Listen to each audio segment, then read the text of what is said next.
of my life, my highest weight and our lowest bank account. Because if you have a traditional business, you know that, especially in a small town and in this economy, it didn't matter if our sales were really high, something always happened wrong. And at that point, there was a lot happening wrong because our biggest account wasn't paying their bills. So that made us not be able to pay our own checks.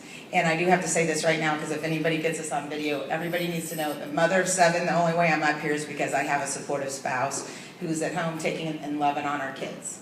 So I want to thank Vince, even though he's not here. I'm going to try to be on track here. How many of you guys like to go on a roller coaster ride? Anybody like roller coasters? Who would rather be on a carousel? Guess what that is? It's a J-O-B, just above broke, because all they do is ride around in a circle and go the same place. So what we're doing here is we're on a roller coaster ride because, you get on, you're kind of a little like people before you were screaming and you're sitting there just kind of shaking and you get yourself buckled in. Well, that's where we are. And at the beginning, you have no idea what's going to happen for you.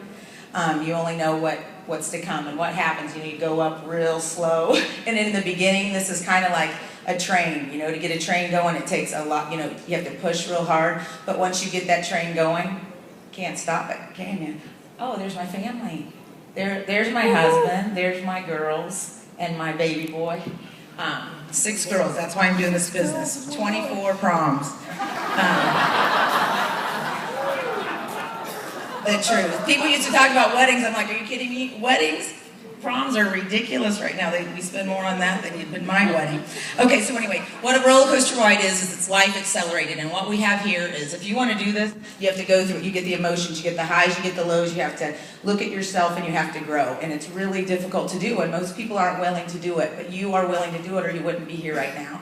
And I want you to write this date down. And I want you to say, I am. Because I remember when I talked to Freddie last year, and I had just been in the car with my husband. We'd just gotten back from Chicago, and I knew I was making about the same amount. I was just kind of at the same level. Have you guys, anybody got stuck for like 3 or some months?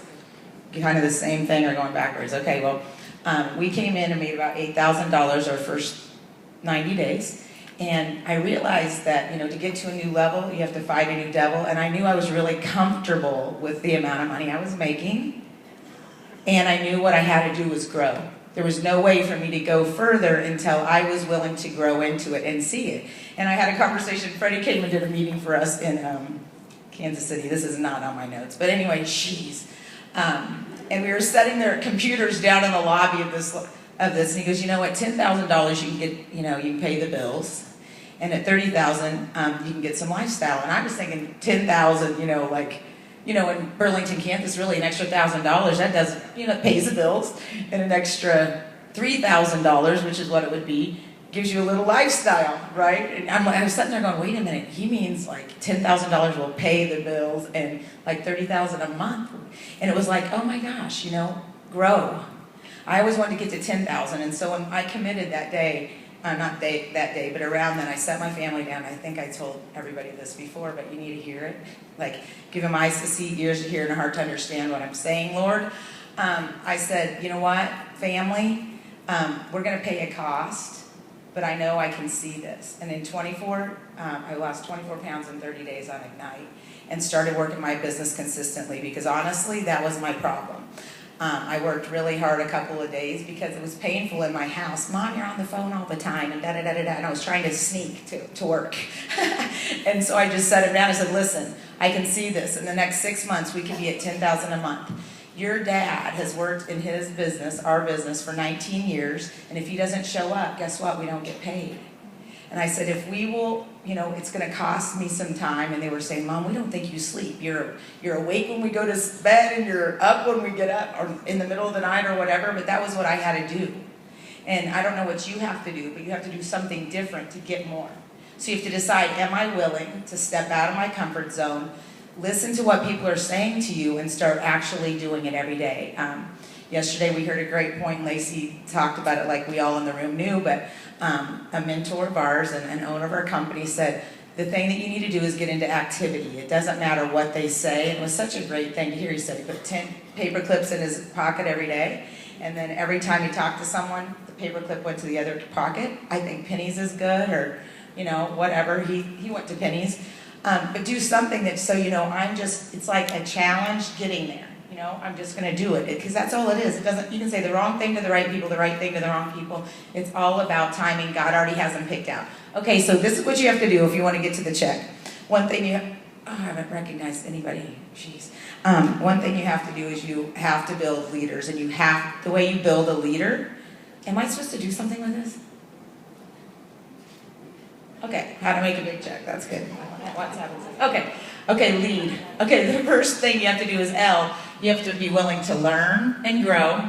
You have to love your people, and you have to do the little things. And the thing that's changed for me in growing a check and shrinking my body is because I made a little bit of different changes. It's doing the right things 80% of the time. Like, everybody always says, what is it that you do? Well, when I was on the phone with this guy, he said, don't eat carbohydrates after 2 o'clock. If you really want to have something bad, do it in the afternoon. So I put that in because you eat it at night, it's going to store as fat. I'm like, okay. So when I wanted to do something, like, okay, I can have this right now, but it's going to be fat. Okay, I'll wait till tomorrow. Well, I didn't eat it tomorrow. You know what I do a lot of times? I get down and I do push-ups. I do set-ups just in the middle of the day. I decide I want to do 50 of those a day. I squeeze it into my life. It's little changes. It's the little things that we do.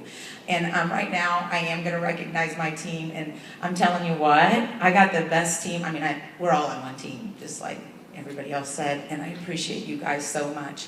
And everybody has said that too. But if you are on our team, would you mind standing up? And I want to recognize you, because this is not me. It is really not. I've got people that are better than me. And that's what you want to do to get a big check. Get people that are better than you.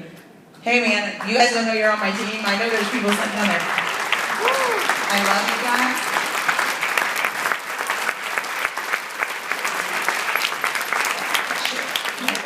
guys. Okay. Anyway, so if you want to be a leader, you got to be one yourself, and you have to build them. You have to take responsibility and realize this is not about what they're going to do.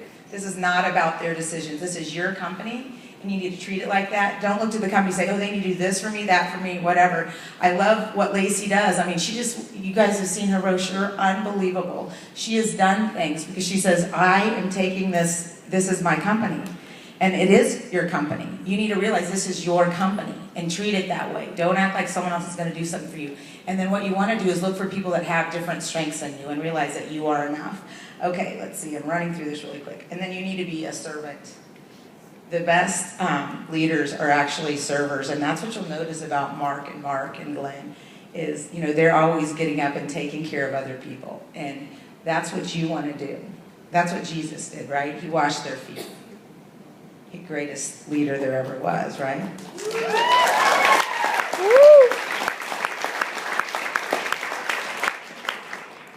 And the way that you're going to love your people is to recognize their accomplishments for where they are right now, but help them see further. And the way I picture this is, no matter where you are, you've been in further and longer than they have, right? And so it's kind of like being a parent and having a little kid. Like your view is up here, you know, up on the counter, and they don't know what's up there if they're real little. And that's what we have to do with our people, is we have to be the step stool. We have to be able to say, okay, I can see this is up here, take a step and take a look, because I know that you can be there. I know that you can do it. And that's all we need right now, is all we need is someone believing in us more than we believe in ourselves. And it takes that, and we have that in our company. I mean, I love the fact, you know, Chris and I mean, the egos are not here. I think Dusty said on a call, ego means edging God out. That was so good. It's like, we don't need an ego. What you need to do is be the servant. That's probably I could be totally done right now. You said, go out. You know, Jesus sent them out 2 by 2. That's why the 3-way call is so good. That's why the belly to belly with someone else is so good. Why? Because there's 2 people believing something. You're so much stronger with 2. And then with 3, it says a 3-strand cord is not easily broken. So let's all get together, stick together, you know, like we've been doing, but just keep getting these stories from people. I'm going to run through this really quick, but how am I doing on time? I love it. Okay. All right, whatever. Okay, so leaders are learners and they're pioneers. I love how Mark Walker always talks about that we're pioneers, and goes back to what the pioneers had to do, and it's totally true. And realize the price we pay for not having all the best tools and all the everything else is the reason we're going to make the checks that we're going to make. So think about this before you start complaining about what there isn't, and be the one that makes what you want to have happen. This is your company. What would you do if it was your